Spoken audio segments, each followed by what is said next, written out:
Hey guys, this is part 2. We've been stuck behind this guy for a while, and now it's time to lose this guy.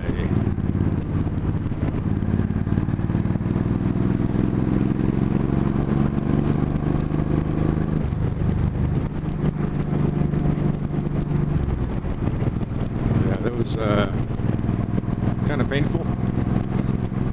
100-kilometer highway, and we're doing like 35. Anyway, so soon we'll be going by Ghost Lake. It's a dammed river. It's part of a dammed river. It's a big reservoir. It's kind of nice, but it is always stupidly, excruciatingly windy there. So if it's already windy here now, God knows what it's going to be there. But anyway, they started popping up all these little homes over here, trying to sell them off as like lakefront cottages minus the lake that you got to walk to for about a kilometer. It's kind of funny, but people will try anything. This is mostly all Indian Reserve over here. And a little past Ghost Lake, there's a spot on the right that's nice rolling hills, and finally met a guy there that gave me permission last year to hunt this property for deer and elk. So that's going to be cool. I'll be going there this winter. Well, this fall, November 1st. I already booked some days off for that. Hopefully I'll get something, because my wife bought me a new rifle, a 300 WSM Browning BLR, that is still a virgin, hasn't got anything. My 308 has tons of kills to it, but this thing I still haven't had a chance to get it de-virginized. Anyway, well, here we go. Part of the lake. Oh, there it is. Actually, it's not too bad. It's windier everywhere else today. It's a popular spot in the summer over here. It's still close to town, you know, so people come in with their boats and sea-doos and whatever, you know. I took my kids fishing over here, but there's like so many rocks close to shore, and it's kind of steep that you need to come here with about 50 hooks and a ton of leads, because they're going to lose them all. So anyway, it is what it is. I'm kind of curious to see what this sounds like because of all the wind noise in the helmet. So we'll find out. So everyone's still behind me. It's all good. It was supposed to be nice and sunny today, but looks like that changed. Hopefully we don't get rained on, because I didn't bring any rain gear. But I am testing out my new jeans. I bought online. I bought a pair of Drayko's drift jeans. They have both Kevlar and Dyneema. So I did some research on it, and Dyneema is supposed to be like 10 times stronger than steel. There's a bunch of YouTube videos demonstrating what they do with this stuff. It was actually invented in the 50s, and I'm surprised I never even heard of it, but just, you know, the sheltered life that I lead. So anyway, I read up on this stuff. So the way these guys do it is they put the Kevlar down first, and then the Dyneema, which comes in contact with you. And the Dyneema is like your second layer of defense, just in case anything goes through the Kevlar. This stuff will give you a lot of sliding before actually eating through, because it's one of these weird kind of synthetics that lubricates itself as it meets friction. So it sounded interesting, and I got them on sale. They're usually like 150 something, and I got them on sale at JC Motorsports for $116. The only drag is being in Canada. I had to pay for I wanted them fast, so I paid $30 for the expedited shipping, and then I had to pay $15 for duties, right, and brokerage fees. But still, to get something comparable in Canada, you're looking at over $200, easy. And I don't even think you'd even carry them here, because I haven't seen them. I've seen a ton of Joe Rockets, and the Joe Rockets that I saw, where they sew the Kevlar, it ends on the seam. So if you're sliding on your side, your back part of the leg isn't really protected, whereas these guys overlap it by 1.5 inches towards your back leg, and your whole ass is covered with Dyneema and Kevlar, the whole front knee all the way down to your shin, and a side panel there too. I'm impressed, and the fit is nice. It's a modern look, you know.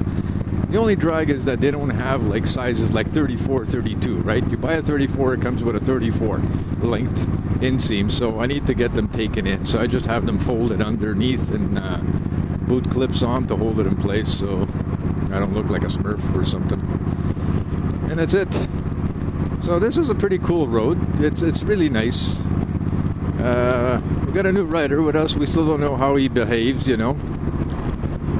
And I gave him some hand signal stuff, you know. So if I say single file, you know, I mean single file. Don't start showing up next to me on a curve like this tight because there's no room.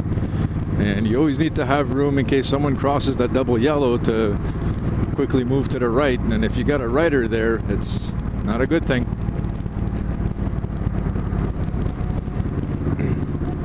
The funny thing is, like, he asked me to meet him at a strip mall near my place because actually he lives in a community just up across the highway from me, so we met there, you know.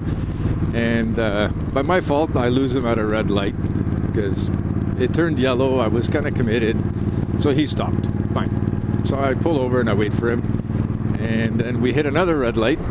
Well, not really red. It changed, and it was within braking distance, so I hit the brakes and I stopped, and he blew right by me on the right through a red light. So it was already okay. It is what it is. So hopefully we're going to keep that kind of stuff in check today, and it should be fun. So we're getting closer to the mountains, and yeah, this is the area where the guy gave me permission to hunt. It's past those hills. It's just like the most incredible landscape you can see, and there's everything. You know, like I could have gone last year, but the guy said, you know, it's not really worth it because Shell is over here reclaiming a couple of wells, so they're disturbing everything, so you're not going to be very successful in your hunt. And you know, like I've done that before, and it doesn't work. Like one year I had motorcycles. I had helicopters dropping these big bags of like seismic stuff for these guys taking readings of oil and gas and stuff. And it was like, yeah, okay, that was like, I drove an hour and a half to go hunting, and I gotta leave because this is totally useless. So, it is what it is. And because this place, like Alberta, it's gas and oil and gas, like, everywhere, man. You dig 5 feet, you hit a well. It's like, seriously. And we still pay $1.29 a liter for gas. And for no reason, because oil dropped, and I think they're just gouging. Because, you know, they keep blaming it on demand, you know, stuff like that. Well, you know, demand. Then it's up to your job to meet demand, right? So bump up production. But then again, you bump up production, it drops the price. Anyway, I'm glad I got rid of my other truck. I had a Nissan Frontier with a supercharger on it. And it only ran on premium. And when gas prices hit stuff like this, it was like $1.52 a liter. And that was like, holy moly. That was killing me. So the new Tacoma I bought runs on just regular gas. That's fine by me. My bike runs on regular because it doesn't meet the compression ratio it requires to run super. So that's good too. Because a lot of people think, you know, that if you have an engine that runs on regular, you can dump premium in it and have better performance. It depends on the engine, because the premium is designed for engines that have like a high compression ratio, so your fuel doesn't pre-ignite before your piston is top dead center. And if you stick it in an engine that doesn't need it, chances are it could pre-ignite. So you'll get some knocking. I've never encountered it, but I've heard some guys with some engines having that kind of an issue.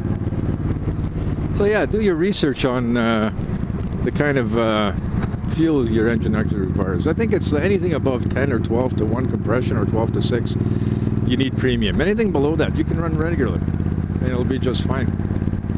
I know the premium fuel has more detergents and stuff, but you can make up with that by just buying some aftermarket stuff. Like I like Amsoil stuff. I became a preferred vendor with them, a customer actually, because just for the sake of like the price of buying stuff, right? Like I looked at Canadian Tire for a liter of Amsoil 1040 synthetic fuel, and it's like $19 a liter. If I buy it through Amsoil's website with my preferred vendor status that costs $30 a year, it cost me $9.83 a liter. So why wouldn't I sign up and pay $30 a year when I can buy all my fuels and all my lubricants and additives at like a fraction of the cost? And they ship it to me out of Edmonton via UPS right to my door, and it's like bonus. So I order all my fuel additives, you know, like injector cleaner and stuff through them. Their injector cleaner, by the way, is like incredible. It's like you add that to your tank of gas, and it takes just about like 35 kilometers. You're starting to feel that your engine is like working a lot better, and you get a ton more horsepower. It's like, I was impressed.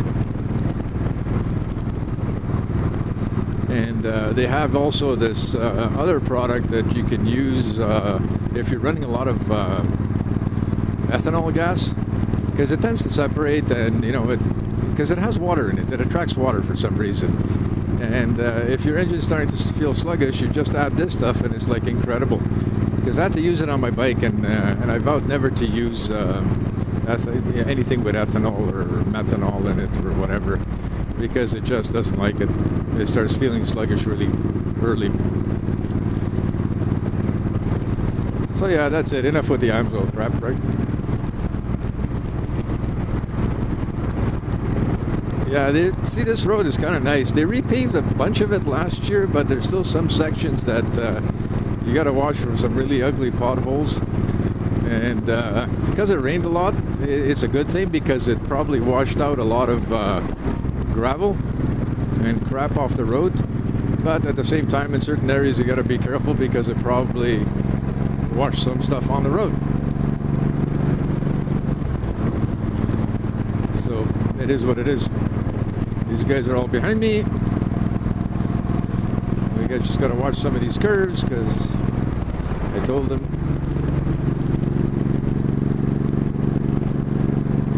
Yeah, this one is usually kind of nasty. I downshift a bit on. I already did, so we'll just take it.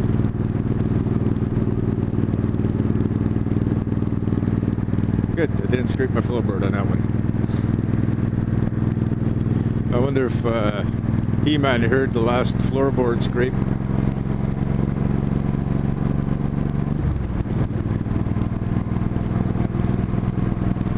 Yeah, see, it looks like I don't know how to ride if you're looking at my lines over here, but this side wind is grabbing my windshield and the windscreen and directing it straight into the steering, right? So you got to be a little... It freaks me out sometimes, I'll tell you that, because nobody likes something else to be steering your steering, right? Especially on a bike and on a road this narrow. It's like, sucks.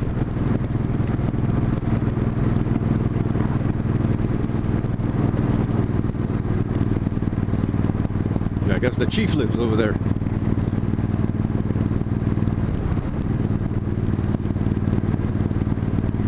Yeah, you should have seen one year on this road. It was, I guess it was Exotic Car Weekend somewhere, meet up in Banff or Canmore, because I was riding back and I was being passed by Ferraris, Lotuses, Maseratis, you name it. It was over here, Lamborghinis, and they're all going stupid, eh? And it's like, luckily, man, there were no cops that weekend, because, man, they could have raked up enough money to support themselves for, like, eons. Like, these guys were going stupid on these roads.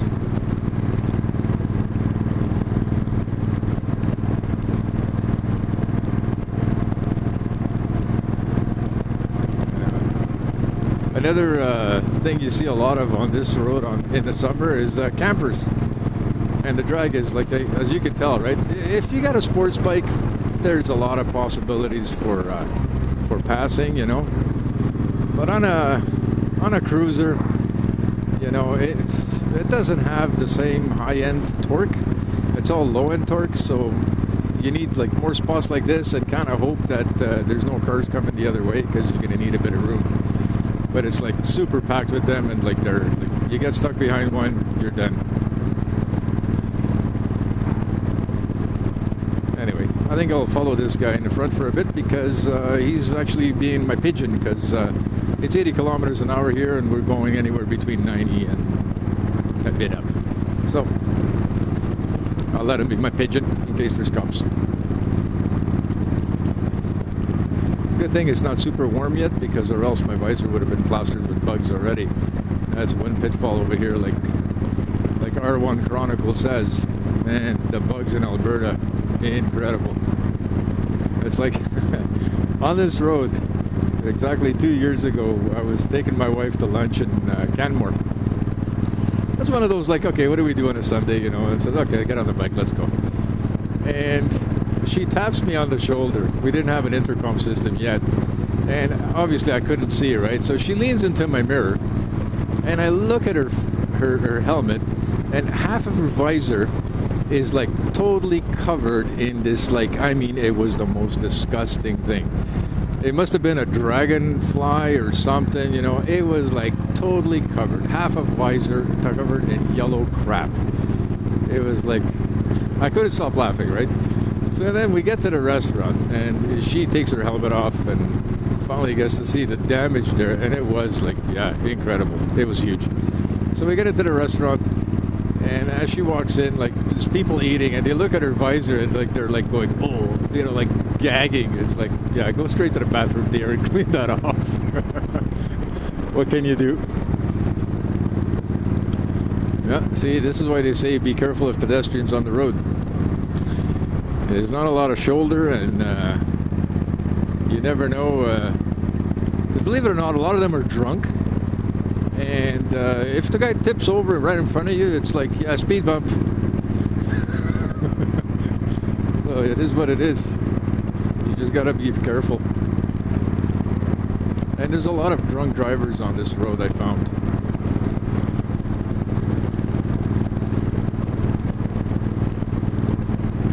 Yeah, I'm all over the place with these cyclists. So much for staggered.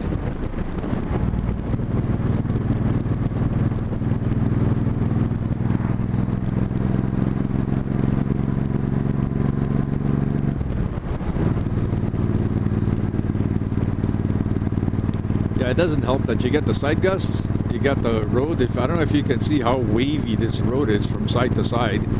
So you got that, and then yeah, and you got the fact that I don't know, I didn't feel the best this morning when I woke up. So I don't know, but you know, it's been raining for 2 weeks. I need to ride. So if I wasn't sure I couldn't do it, I wouldn't go because it's not worth risking your life for riding. That sounds kind of weird because, yeah, you'd risk your life pretty much every time you ride, but you know what I mean.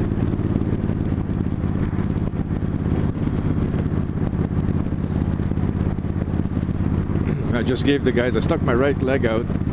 I gave these guys a bit of a pointer on signs. I told them if I stick my right leg out, there's a hazard on the right. If I do the left, there's a hazard on the left. If I stick my finger up, like my index finger, means listen, single file, guys. Then if I stick out two fingers, like, you know, like horns, okay, staggered formation again. It's always good to be able to communicate with the guys behind you because you never know if they see what you see, right?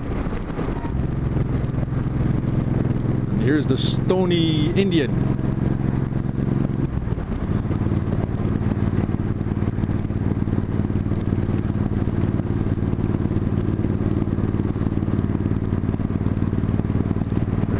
Back to narrowing roads.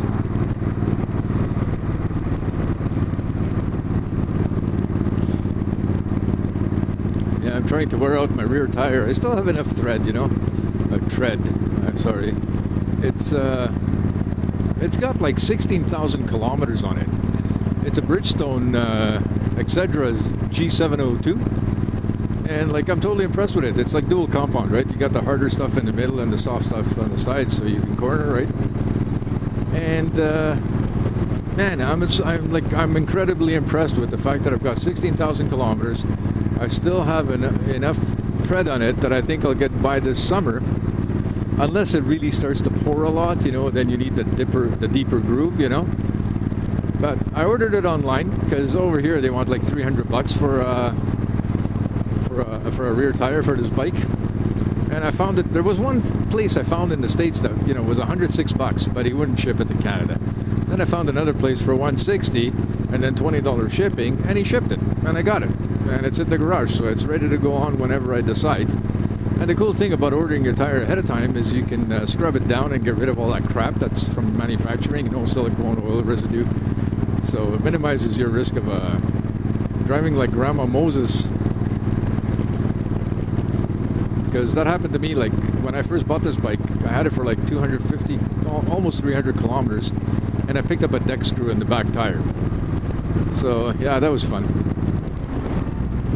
So I plugged it, and it was working, right? But it's always in the back of your mind, is it safe? Is it this, So I decided to change the tire.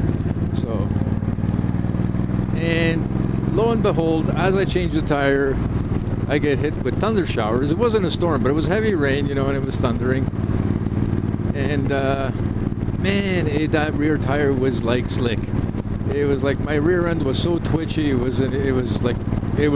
was nervous, I was driving like Grandma Moses, and then I said, okay, there's this big hairpin I got to do before